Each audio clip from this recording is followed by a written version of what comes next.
Sir, இப்போது இந்த சிஸ்டமில் நான் சாஃப்ட்வேர் எப்படி அப்டேட் பண்ணுறது அப்படின்றத உங்களுக்கு சொல்கிறேன். ஓகேங்களா? இதில் 2 டைப் ஆஃப் சாஃப்ட்வேர் அப்டேட் பண்ணலாம்.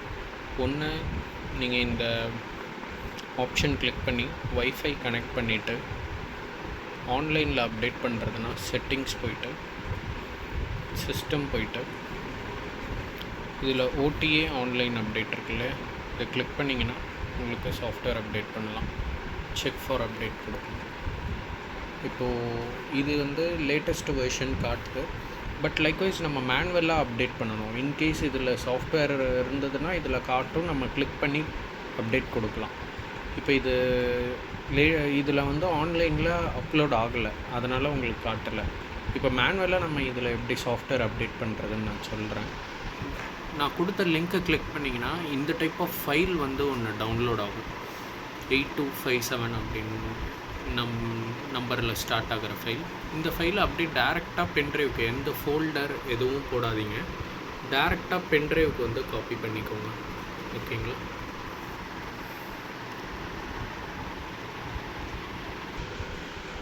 இப்போ பார்த்தீங்கன்னா நம்ம சாஃப்ட்வேர் காப்பி பண்ண பென்ட்ரைவோ ஆடியோ சிஸ்டமில் இன்சர்ட் பண்ணிட்டோம். ஓகேவா? இதை இப்போ எப்படி அப்டேட் பண்ணுறது அப்படின்றது சொல்கிறேன். அந்த பென்ட்ரைவ் எம்டி பென்ட்ரைவாக இருக்கணும், அதில் தான் சாஃப்ட்வேர் ஃபைல் காப்பி பண்ணியிருக்கணும். Most important thing. ஃபைல் மேனேஜரில் போனீங்கன்னா உங்களோட பென்ட்ரைவ் ஆப்ஷன் காட்டும். ஸோ இதுதான் நீங்கள் காப்பி பண்ண ஃபைலு. இது லாங் ப்ரெஸ் பண்ணுங்கள், இந்த 3 டாட் ப்ரெஸ் பண்ணி ரீநேம் கொடுங்க.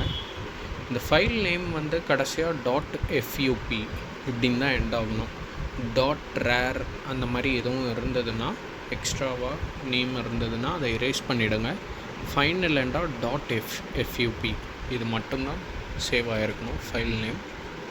இதை என்ஷூர் பண்ணிக்கோங்க, கன்ஃபார்ம் கொடுத்துருங்க. அப்புறம் ஹோம் ஸ்க்ரீன் செட்டிங்ஸ், சிஸ்டம், கீழே போனீங்கன்னா சிஸ்டம் அப்டேட் இருக்கும். இதில் இந்த ஃபைலை கிளிக் பண்ணி இன்ஸ்டால் கொடுங்க.